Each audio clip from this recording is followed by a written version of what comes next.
bertahun-tahun tak jumpa. Ni hutang lari dia nama. Hutang-hutang lari. Kemudian dah mengaji baru sedar. Macam mana nak bayar hutang? Hidup lagi tak hidup? Carilah. Sekarang ni kan lagi canggih sekarang ni. WhatsApp pun ada. Apa lagi? Twitter. Apa nama lagi? Facebook. Apa-apa yang sewaktu dengannya. Kau kenal tak? Sampai. Kereta hilang kat Johor pagi tadi, contohnya, sampai polis dah tahu dah. Tak payah masuk Sukabur, wartawan pun relax. Tak payahlah, aku penat nak ambil. Pasal apa dalam WhatsApp? Sila cari kereta yang berpelik ni sekian, sila hubungi sekian. No, cepat je kan? Maknanya ada alasan tak? Tak ada alasan. Tetapi cari-cari dah mati. Waris pun tak kenal waris, anak tak kenal. Sebab dulu waktu sekolah tak kahwin lagi. Kan? Tak tahu dia kahwin dengan siapa, tapi mati meninggal dah. Anak pun kita tak kenal, waris pun tak tahu. Lagu mana kita nak buat? Kita ambil duit dia tu, yang nisbahkan berapa banyak kita hutang dia tu, kita masuklah ke tabung-tabung masjid di sekolah-sekolah agama ke mana. Ya Allah Tuanku, ni hutang aku pada si fulan dulu ni aku tak bayar, ya Allah ampunkan dosa aku, ya Allah, kerana aku bertangguh membayar hutang. Sebab bayar hutang tu wajib hukumnya. Siapa ada hutang kawan ni, petang tadi punya 2 rupang beli ayam ke apa, wajib bayar. Sebab dia kata pinjam dia tak pau, aku nak pau orang ni, pau tu lain. Haram bukan sebab hutang, sebab dia paksa. Dia berhutang wajib bayar. Tiba-tiba dia terlupa nak bayar, dah kawan tu mati, waris pun tak jumpa. Ambil duit tadi ni, pergilah mana-mana masjid, surau, pergilah mana-mana sekolah pengajian agama. Ya Allah Tuanku, ampunkan dosaku, ya Allah. Duit ini ya Allah Tuanku, pahalanya alirkan, berilah kepada si fulan pada sahabat aku yang dah lama aku tak jumpa hutang ni, ya Allah. Itu cara dia. Kalau nak bayar sampai tak jumpa dah, tapi dengan syarat cari dulu dan confirm dah dia tak ada dah. Tapi selagi mana kita dengar dia ada lagi, wajib bayar hutang dia. Sebab apa? Di akhirat esok dia akan tuntut kat kita. Dia akan tuntut.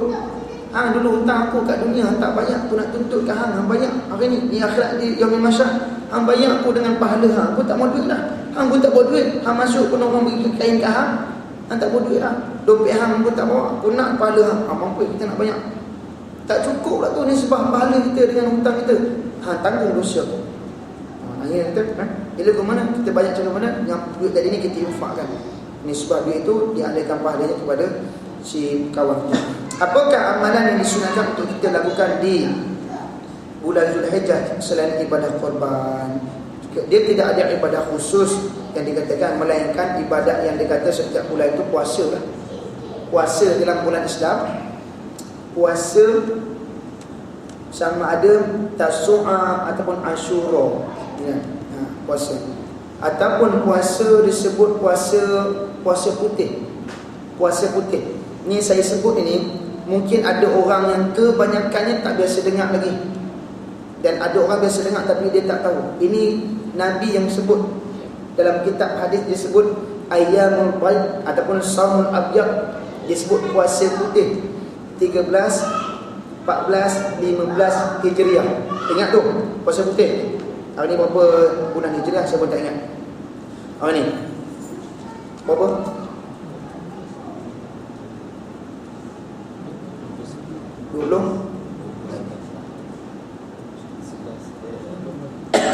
Tak apalah, tengok kalian nanti 13, 14, 15 Hijriah tiap-tiap bulan.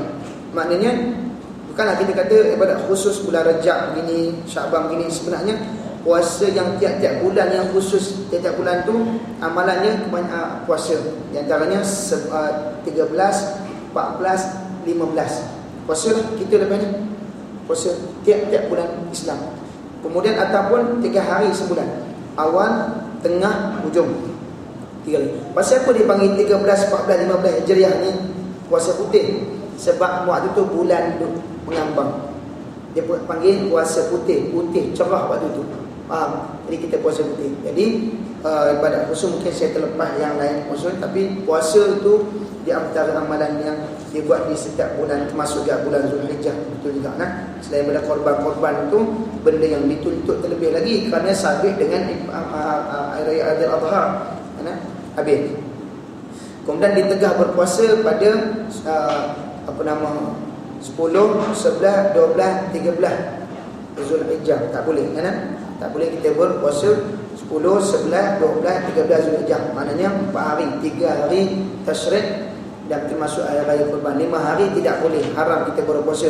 Puasa pada hari raya Aidilfitri, hari raya Aidil Adha dan hari tasyrik yang 3 itu. 11, 12, 13. Baik. Apakah hukum bercakap-cakap ketika azan sedang berkumandang? Bagaimana jika azan itu dilakukan di televisyen? Baik, makruh bercakap-cakap ketika azan. Jika dia bercakap tu berniat menghina dalam keadaan orang sedang azan, maka hukumnya haram. Faham tak? Ada para ulama juga menyatakan orang yang azan, orang yang berbicara ketika azan, maka lidahnya keluh ketika mati untuk mengucap la ilaha illallah. Satu. Adapun azan di televisyen tidak menjadi makruh dia bercakap. Sebab dia bukan secara terus menerus, dia rakaman sahaja. Faham? Dia rakaman sahaja. Jadi walaupun dia rakaman, tapi tetap juga kita ihtiram, muliakan kerana dia lafaz-lafaz yang mulia. Jadi kita pun diam untuk mengajar, mendidik jiwa kita. Bila dengar saja azan, walaupun di televisyen, walaupun di radio, walaupun dia hanya rakaman, maka kita turut juga diam supaya kita menghormati juga. Faham?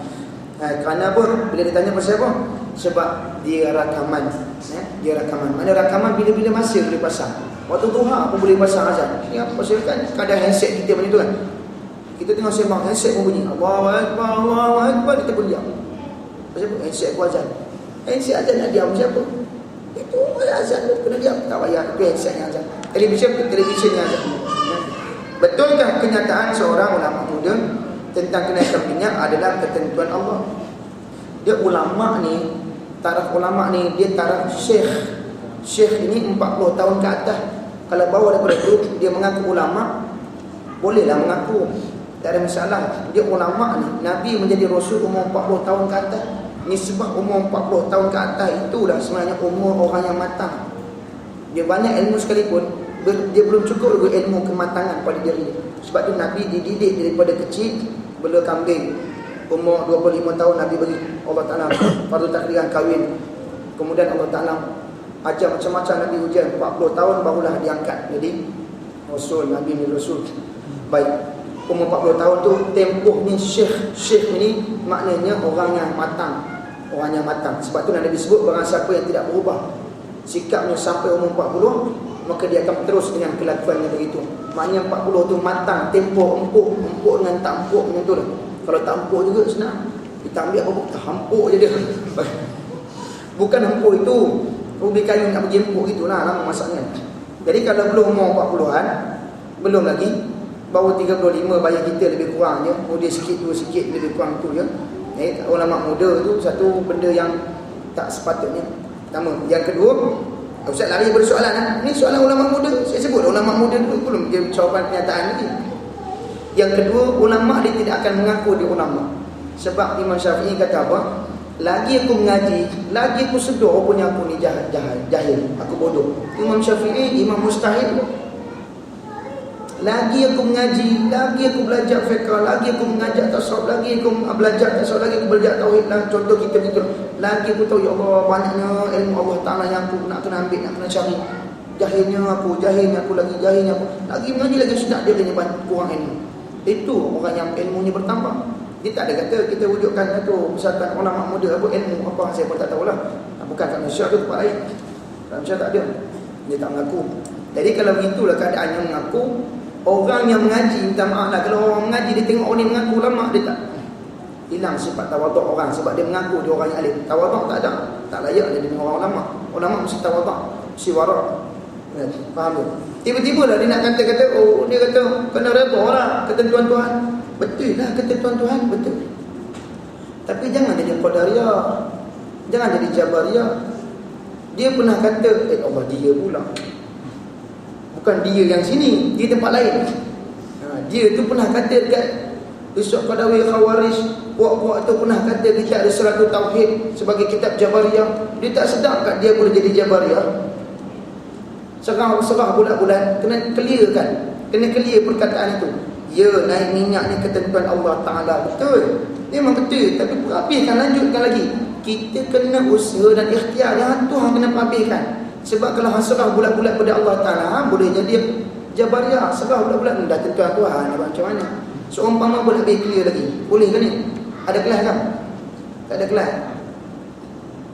Seumpama beginilah, dia kata, apa tak ada kelas? Saya ada kelas, di rumah. Jadi dia tak main semayang kan. Malam ni ada mengaji Ustaz Qadar Fahmi. Bukan Qadar Fahmi Syekh Mat tu, Qadar mengaji dakwah. Tak mau main mengaji ke kuliah. Apalah, tak. Macam mana Allah Ta'ala tak pergi ke dekat kat aku nak pergi main jemaah. Dia cakap lagu tu. Orang yang cakap ni dia serah ke Allah. Macam mana Allah Ta'ala tak tetapkan? Macam mana Allah Ta'ala dah jadikan aku macam ni? Dia ni golongan fahaman, pegangan, amalan Jabariyah. Jangan kata dia Jabariyah, dia ada sunnah juga, tapi dia amalan dia seumpama Jabariyah. Tapi kalau dia kata aku yang berkuasa, kenapa? Kalau aku tak main ngaji, aku tak faham. Baik aku main ngaji. Apa tak main ngaji? Aku mengaji, aku. Dia berkuasa. Qadariyah pula. Ahli sunnah wal jemaah, alhamdulillah, dengan izin Allah Ta'ala, aku boleh langkah kaki, aku boleh duduk mengaji, aku boleh faham dengan izin Allah Ta'ala. Allah Ta'ala takdirkan aku boleh main mengaji, Allah Ta'ala beri akal, aku boleh usaha dan ikhtiar pilih jalan untuk pergi mengaji, aku dapat faham dengan izin Allah Ta'ala. Yang ni ahli sunnah wal jemaah. Ini masalahnya bila hang serah dah kata Tuhan, jangan jadi Jabariyah. Pernah dia lagi menyebutkan kepada orang pegang-pegang Jabariyah, pegang-pegang, tak sedarkan perkataan itu pun hampir kepada Jabariyah. Kita kena ada sikit ujung Ahlussunnah. Ya, ini ketentuan Allah Ta'ala, qada dan qadar Allah Ta'ala telah tetapkan. Apabila sampai masanya bukan, memang jadilah, naiklah harga, betul. Tapi kita boleh usaha dan ikhtiar untuk menyelamatkan. Sebab dia ada qada mubram dan qada mu'allaq. Qada ni ada dua, qada mubram dan qada mu'allaq. Ada qada mubram yang tak boleh diubah. Laki-laki lah, perempuan ada boleh perempuan, bukan je lelaki, tak boleh. Kalau Allah Ta'ala tetapkan laki-laki lah. Tapi naik dan turunnya minyak, sebab soalannya minyak, kalau naik minyak lain, minyak naik lain. Tapi bila sebut kenaikan minyak, macam nak naik minyak, itu masalahnya. Sehingga orang tu naik minyak banyak sebab minyak naik sikit. Minyak dia depan tapi dia naik minyak banyak sangat. Jadi ada qada yang mu'allaq yang boleh berubah. Dia seperti ini, naik dan turun boleh diubah. Usaha dan ikhtiar, tak apa, kita usaha semua. Jangan naik kerana minyak dunia ni dah turun. Contohnya kita pun pergi harga, kita jaga minyak kita ni ada apa semua. Kita jual minyak yang mahal, kita jual minyak yang koman kan. Kenapa tak boleh jual murah? Boleh usaha dan ikhtiar, boleh. Siapa nak serang bulat-bulat? Dia Allah Ta'ala ada usaha dan ikhtiar. Usaha dan ikhtiar kita pun hak milik Allah Ta'ala juga. Allah Ta'ala bagi ni akal untuk kita berfikir, untuk mencari jalan. Macam mana jalan yang boleh diubah? Faham tu? Jadi kalau begitu keadaannya, macam mana kita nak kata? Kita jangan berpegangan begitulah. Itu je jawapannya. Jangan kita hukum dia. Kita tidak layak hukum. Ini Jabariyah ni tak boleh. Jangan kita hukum. Ini Jabariyah. Sebab dia sebut ulama muda tadi kan. Kalau sebut ada seorang pemuda tu, lain sedap sikit kan. Kita nak darat. Tapi ulama muda ni macam khusus lah. Dia jangan kita katakan dia Jabariyah. Jangan. Tak boleh sama sekali kita mengatakan orang begitu. Sebab ilmu ni untuk kefahaman diri kita. Tapi jangan kita pula bersikap seperti sikap Jabariyah. Begitu. Faham? Jadi jangan pergi ajak orang ni ustaz kata Jabariyah ni dia. Jangan. Ilmu untuk diri kita. Kita pula jangan dah tetap saya naik minyak. Nak buat macam mana dah tetap. Ni tetap tu dah. Jangan. Kita nak lagi tak mahu. Dia Allah Ta'ala dah tetap. Usaha dan ikhtiar ada pada hamba. Bila aku buat begitu, tak apalah. Nak buat macam mana? Aku tidak ada kuasa nak mengubah kerana aku bukan orang yang berkuasa dalam negara ni untuk mengubah. Yang berkuasa saja mampu untuk dia mengubah dengan usaha dan ikhtiar dia. Wallahu a'lam bishawab. Habis. Faham tu? Kalau tak faham, nasiblah. Yang faham tu, alhamdulillah. Ada soalan? Silakan.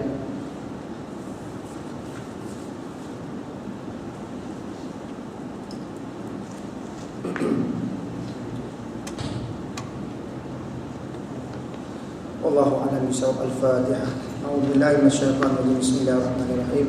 الحمد لله رب العالمين الرحمن الرحيم مالك يوم